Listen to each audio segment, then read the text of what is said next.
Hi, I'm Lauren Taylor, 32 years old, single, no kids, and according to my family, a nobody.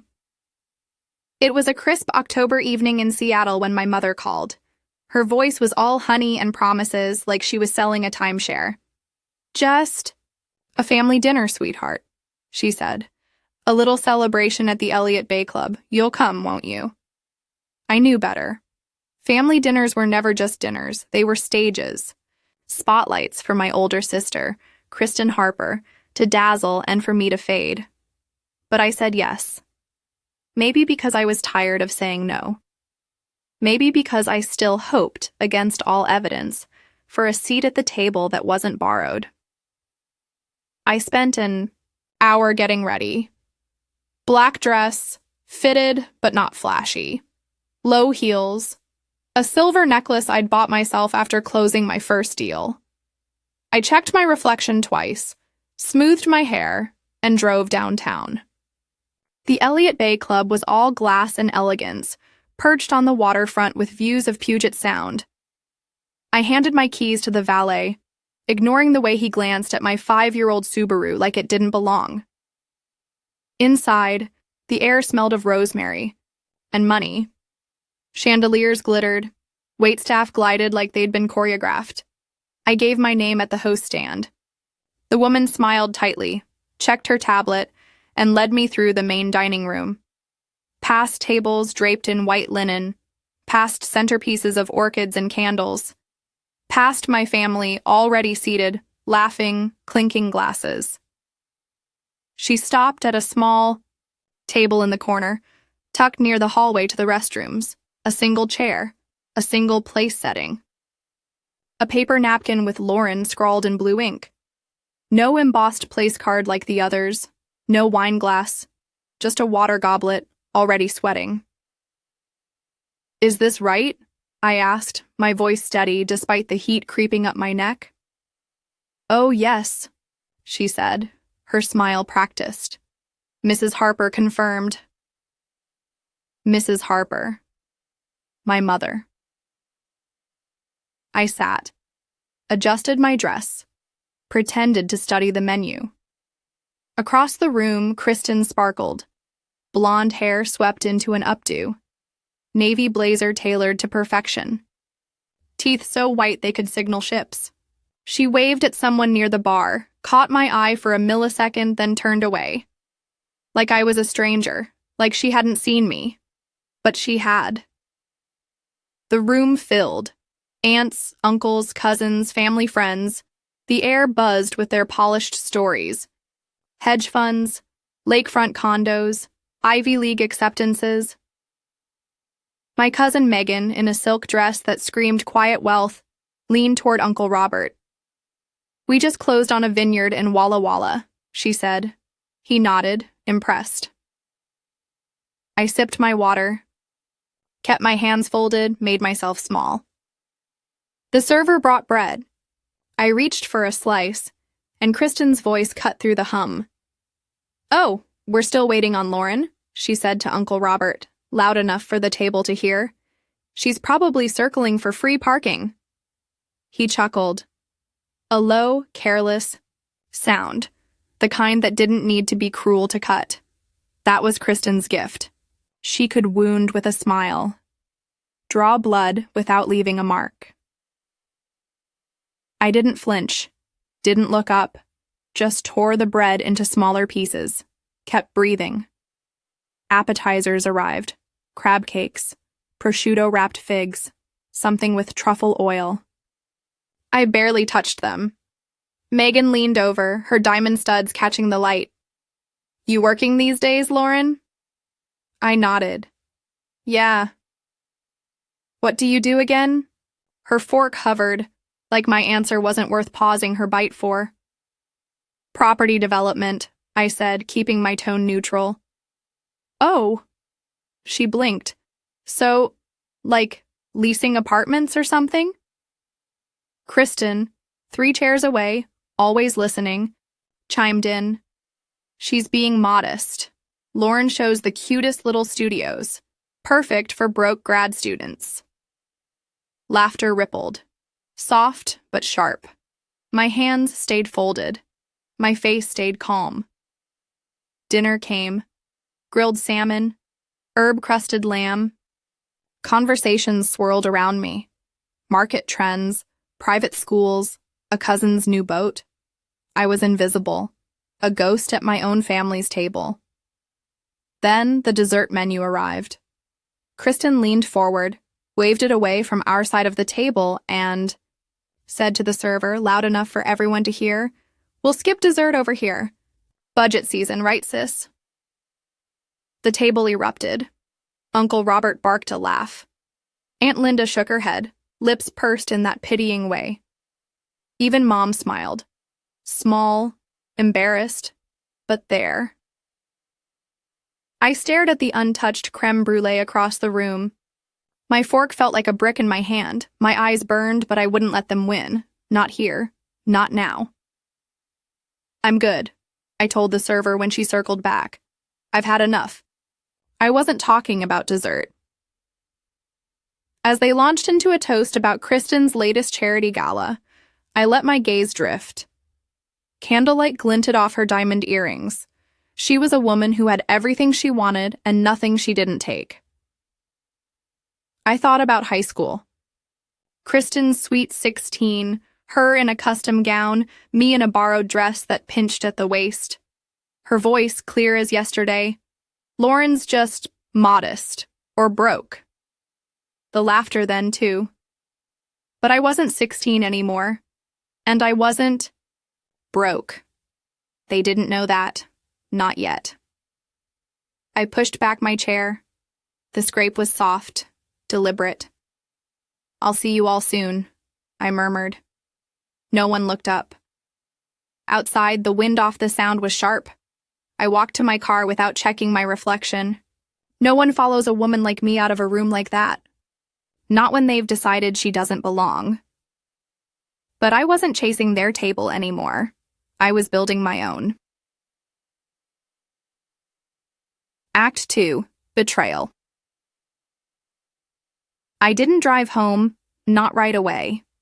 I pulled into a 24-hour gas station, parked under a flickering light, and sat with the engine running. The weight of the night pressed against my chest. I gripped the steering wheel, let the cold leather ground me. I wasn't just angry. I was tired of the paper napkins, tired of the laughter, tired of being erased. My phone buzzed, a text from Megan. "Great dinner. Hope you're coming to Kristen's thing Saturday. She's got a surprise for Aunt Susan." I stared at the screen, tossed the phone onto the passenger seat. Saturday was at Kristen's house, a sprawling modern estate in Medina, all glass and cedar with views of Lake Washington. I almost didn't go, but something pulled me.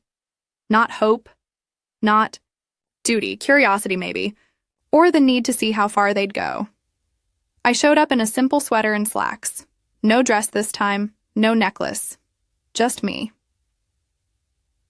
The backyard was a postcard. String lights glowed against the dusk. A jazz trio played softly. Servers circulated with champagne and canapes. I took a glass, nodded politely, and found a spot near the edge of the crowd. Mom was there, front and center, in a cream shawl like she was posing for a magazine. Kristen stood beside her, one hand on her shoulder, commanding the space. "Before dessert," Kristen said, her voice carrying over the chatter, "we have a little something for our incredible mother." The crowd hushed. Kristen's husband, David, stepped forward, holding a silver gift bag. He pulled out a framed document. A deed. The deed to a parcel of land in the San Juan Islands. A rugged, pristine slice of green Mom had loved since we were kids. She called it her soul's harbor. Applause broke out. "How thoughtful," someone said. "Only Kristen would do this," another added. I froze. My champagne glass felt heavy. The gift tag read, "From Kristen, David, and the Harper. Family." No mention of me. But I knew the truth. I'd found that land, negotiated the price, paid for it in full, filed the paperwork. Months ago, at Mom's request, I'd instructed the seller to send the deed through Kristen for the surprise. Kristen hadn't added a cent, but she'd removed something. My name. I didn't move, didn't speak, just sipped my champagne, which tasted like ash. Later, Kristen motioned me over to meet David's cousins from Spokane. "This is my little sister Lauren," she said, her smile syrupy. "She's still finding her way. A real free spirit." They chuckled. An older woman patted my arm. "Every family needs a dreamer."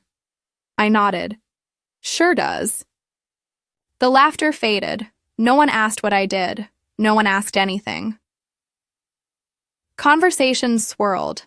A cousin's tech startup, someone's Aspen condo, Kristen's latest environmental grant. Every time I opened my mouth, someone spoke louder. It wasn't personal. That was the problem. I was just background noise. I excused myself during dessert, stepped inside the house, needed air, needed quiet. In the hallway, I passed a shelf of family photos. Kristen's college graduation, her wedding, her and Mom at some gala, all smiles and pearls. Me?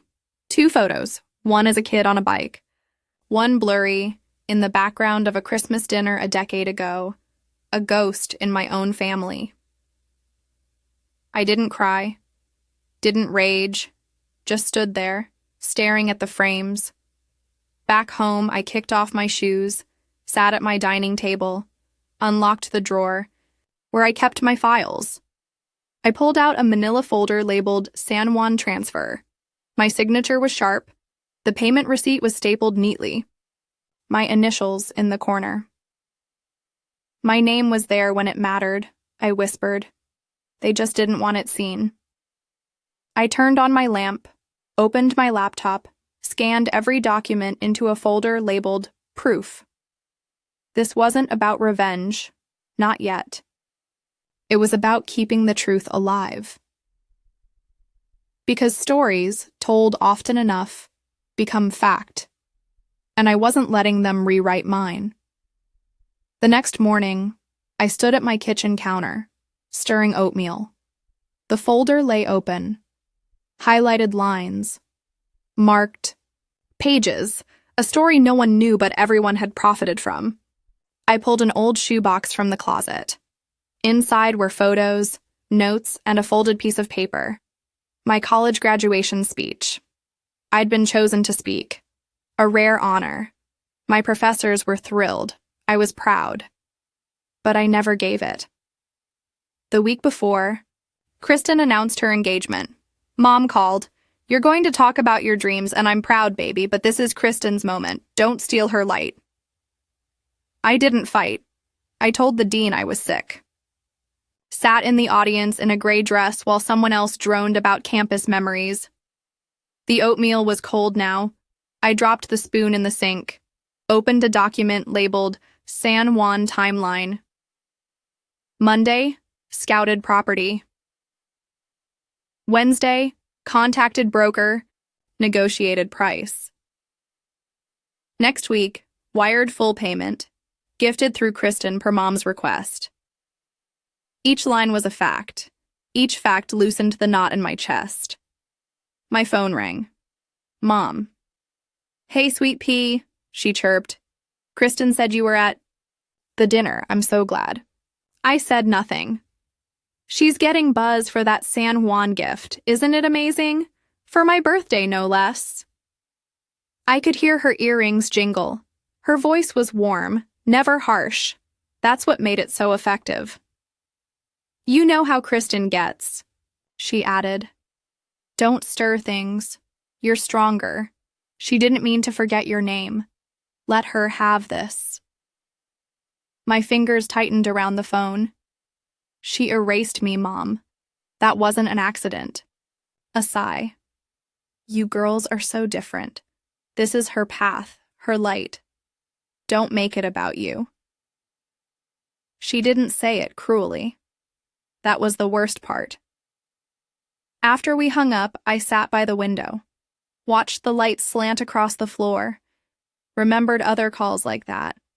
Quiet dismissals. Gentle nudges to stay small. I stood, grabbed a notebook, started a new page. Charity Gala 2017. My pitch rejected. Kristen used my words in her speech 3 weeks later.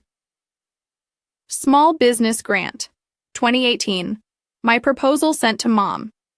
Kristen announced it as hers at brunch.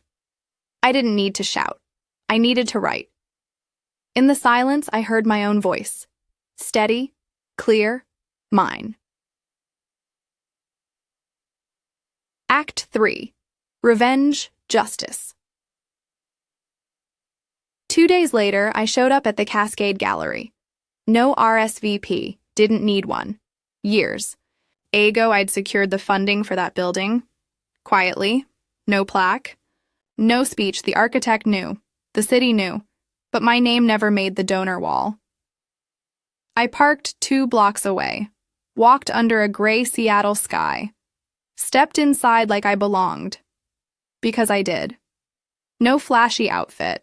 Just a navy blazer, flats, and a calm I hadn't felt in years. The gallery was perfect. Polished concrete floors, soft lighting, art that screamed money. Kristen was the center of it all, floating between donors and influencers, her laugh like a bell. I sipped water near the back wall, watching a guest study a sculpture. A voice beside me.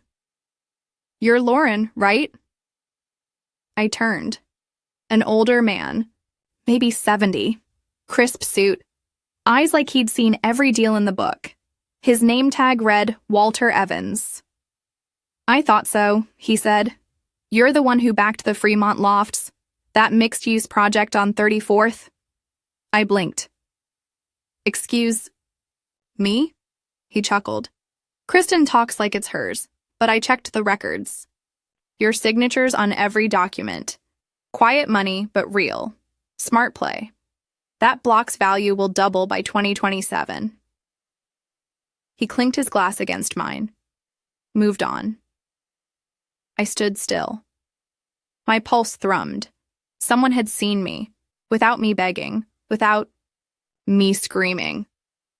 That could have been enough. But the night wasn't done.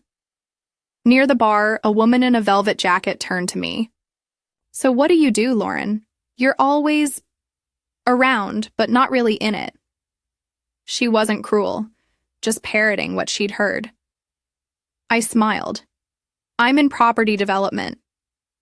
Kristen appeared, all cashmere and charm. Didn't look at me, spoke to the woman. "Lauren's a free spirit, great at supporting." I held my napkin a beat too long. "Right," the woman said, sipping her drink. No one asked more.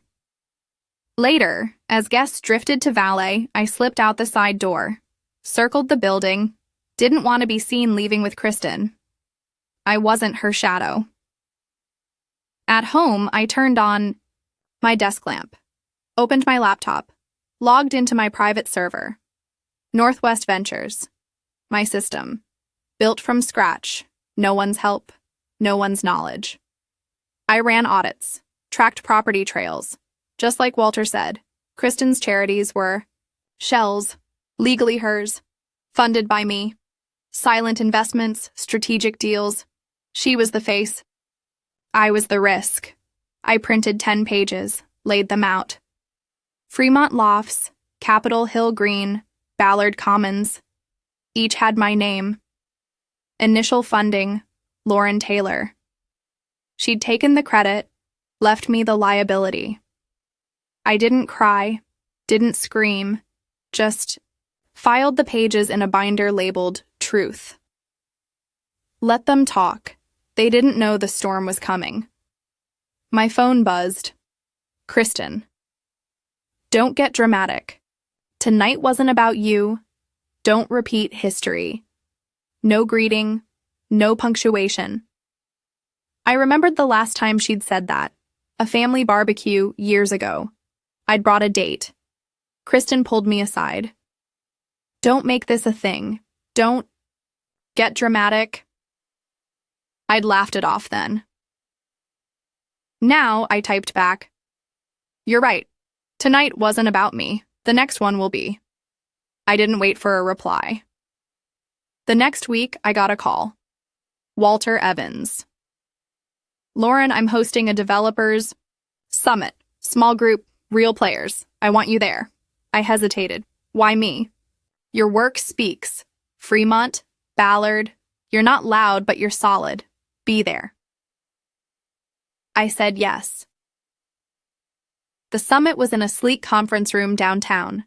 Glass walls, city views, 12 people, all heavyweights. Walter introduced me. Lauren. Taylor, the mind behind Fremont Lofts. Heads turned, eyes sharpened. I presented, not about me, about the projects, data, projections, returns. Questions came, tough ones. I answered, calm, clear. After, a woman in a gray suit approached. You're not what I expected. Kristen Harper's sister, right? I nodded. She talks like she runs the show, but it's you, isn't it? I smiled, didn't answer. The story spread. Quietly at first. Whispers in boardrooms. Emails between brokers. My name started appearing, not Kristen's. A month later, Kristen's gala came. Her big environmental fundraiser, the one she'd been hyping for weeks. I got an invite. Not from her, from Walter. I went. Black dress. Silver necklace. No paper napkin this time. Kristen was on stage, mid-speech, talking about the San Juan land, her gift, her vision. Walter leaned over. You ready? I nodded. He stood, raised a glass. A toast. To the real force behind our city's growth. Lauren Taylor. The room went silent. Kristen's smile froze. Walter kept going. Fremont Lofts, Ballard Commons, San Juan Preserve, Lauren's vision, Lauren's money. He held up a folder. My folder. Truth. Public records don't lie, he said. Let's give credit where it's due. Applause started. Slow, then thunderous. Kristen's face was stone. Mom's was pale. I didn't gloat. Didn't need to. The twist came later. A reporter approached. Lauren, we're running a piece on Northwest Ventures. Your sister's name's on the LLCs. Care to comment? I smiled. Check the funding. My signature's there. Always. Has been. The article dropped the next day. Front page. The silent power behind Seattle's skyline. Lauren Taylor. Kristen's charities unraveled. Donors pulled out. Her gala tanked. She called. You set me up. No, I said. You set yourself up. I just stopped hiding. Mom called too. You didn't have to hurt her. I didn't, I said. I just told the truth. I hung up. That night I stood by my window. The city glowed below. My city. My work. They'd erased me for years, but the truth was louder than their laughter. And it was mine.